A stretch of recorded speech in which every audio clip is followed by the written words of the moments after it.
Are you ready? Hello again and welcome to Across the Laighin for your latest Leinster news and views.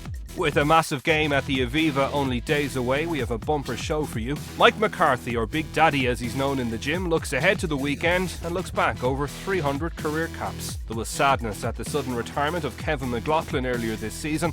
We take a look back over his career and what the future has in store for him.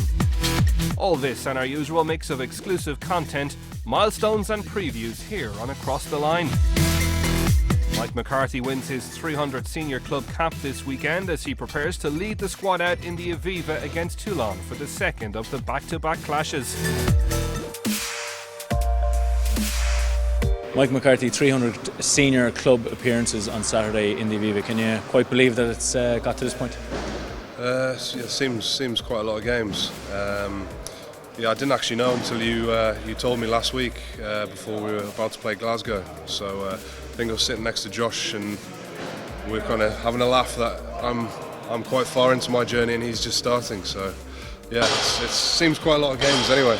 The start of that journey in Wasps, you were playing in a team and a squad where Gatlin was coach, the players the likes of Delalio, etc. around there. How much did they shape the early Mike McCarthy, I suppose? I suppose, yeah, those guys kind of showed me what it was to be a professional and how you kind of have to eat, sleep and breathe it and be as professional as you can both on and off the pitch. So yeah, I suppose that kind of did send me in the right direction from my early years. 3 years now with Leinster, Mike. What's been the highlight?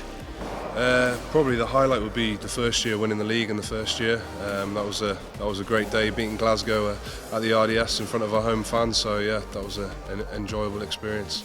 Probably getting my first cap against Scotland away, and it came quite late when I was 29. So that was a big day for myself and the family.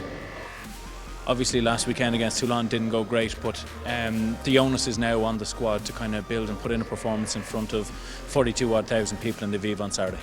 Yeah, no, it's easy to get up for another game, especially playing at home. 42,000, as you said there. So the boys are really excited for it and looking forward to it, and hopefully put in a good performance and make the supporters proud.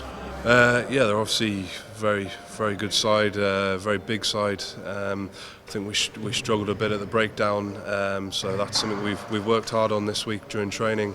As I said, they're big men. If they get in over the ball, they're very hard to shift. So, and the other thing was our discipline. To play against kind of the likes of Toulon at their place and play kind of 25 minutes with 14 men. It's a hard ask. So if we clear up our discipline and get that right, hopefully we'll be in a better place this weekend.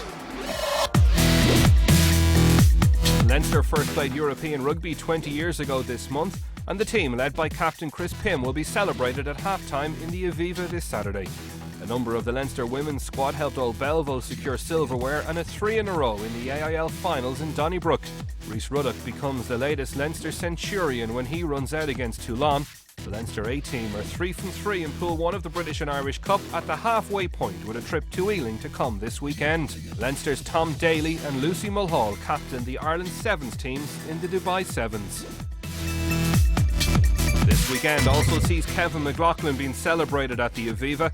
We look back over his highs and lows and hear what the future holds in store for the former Irish back row.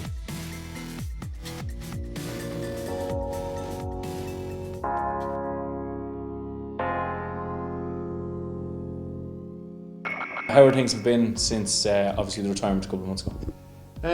Things were tough for the first month or so. I was very lucky that Leo asked me to stay around the environment when I did retire to help out while a lot of the senior lads were away at the World Cup. So I was delighted with that opportunity to stay involved at Leinster. And since then I've kind of developed a bit of a routine outside of rugby, which is very important. And I've also signed up to start a job in January, which I'm really excited about, so that obviously helps the transition process. Do you look back now on your time and have regrets, or do you look back and kind of say, no, I won Heineken Cups, I won Pro 12s, I've had Irish caps, etc. How do you now assess your career looking back? Yeah, I have no regrets. I would have preferred to get a few more Irish caps. I felt like I never really got a good run at the Irish setup. due to injuries, due to form, due to a number of things. In terms of my Leinster career, I couldn't ask for more. For me, the Pro 12 in 2013 against Ulster, when it was their home match, but it was in the RDS, for me, it'll always resonate as the biggest win and biggest moment of my career, just from a personal level, but also from a team point of view, because we lost the previous, I think it was 3 Pro 12 finals, and we just couldn't let it happen again, especially seeing as Ulster were calling a home game in the RDS. We could not let them lift the trophy in the RDS, so it meant a huge amount to me, and I was playing with a group that, good number of them would be my best friends. Talking about that retirement, Kevin, it was obviously due to a very topical issue, concussion. But I think you've been very vocal, A, in your praise of the medical staff here in Leinster and how it's been dealt with, and B, in terms of the education that's there for future players going forward. Yeah, I'm blessed, to be honest, that the Leinster staff, medical staff we have here, put my needs first. It was the first game of the season, I'd been made captain, and it didn't stop the Leinster medical staff from sending me to see a specialist to deal with my problem and nip it in the bud straight away. And because of that, I got out early enough and I have no symptoms day to day, and I really just can't express how thankful I am about that. The education is one thing, and players do understand now the implications of concussion, but that does nothing unless players are honest. Players have to be honest, A, with themselves, but B, with their medical staff and their coaching team. And I can't reiterate how important it is that players speak about what they're going through in terms of concussive symptoms, because it's different for every single player, and that they're honest to themselves and to their coaches and make them aware of anything they're going through from a concussion point of view. Going back to something that you mentioned earlier, now that the rugby has come to an end, there is an opportunity there for you in January, and you're starting off with a former colleague here in Leinster. Yeah, a good friend of mine and former colleague Stephen Smith set up a company called Kitman Labs in 2012, and I'm going in to work for him as an operations manager in the Irish office, and I'm really excited about the opportunity. Kitman are working with professional sports teams to help prevent injuries, and it's something that's close to my heart, having spent a lot of my career injured, and it's a company that's going from strength to strength, and it's a great opportunity for me to get in when the company is relatively young, and hopefully add some of my experience and strengths to the outfit. Toulon again this weekend, and another part of the Aviva experience is that you will be introduced to the crowd before the game. The official Leinster Supporters Club are going to make a presentation to you. How important is it to you, the support that the supporters and the fan base have given you throughout your career, but obviously since you've retired? I've literally been blown away by it, to be honest. From the first day I started playing for Leinster, the supporters have been right behind me.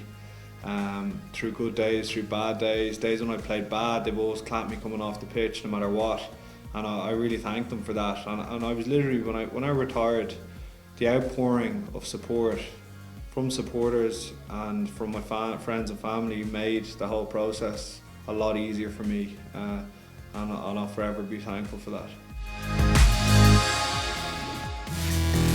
Leinster play Toulon in the second of the back-to-back European clashes on Saturday, kicking off at 5:15. Then on Sunday the 27th of December, a festive Guinness Pro 12 encounter with Munster in Thomond Park, also kicking off at 5:15. What better a way to ring in the new year than by heading to the RDS on New Year's Day as Leinster welcome Connacht at 5 o'clock. All tickets can be purchased from leinsterrugby.ie.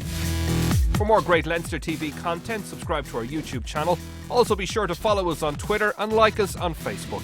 That's all we have time for this month, folks. For more in-depth features, news and tickets, be sure to check out leinsterrugby.ie. Until the next time, from all here in Leinster Rugby, have a great Christmas. Thanks for watching, and we'll see you again next time on Across the Line. Thanks for watching Across the Line. Hit subscribe for the latest episodes.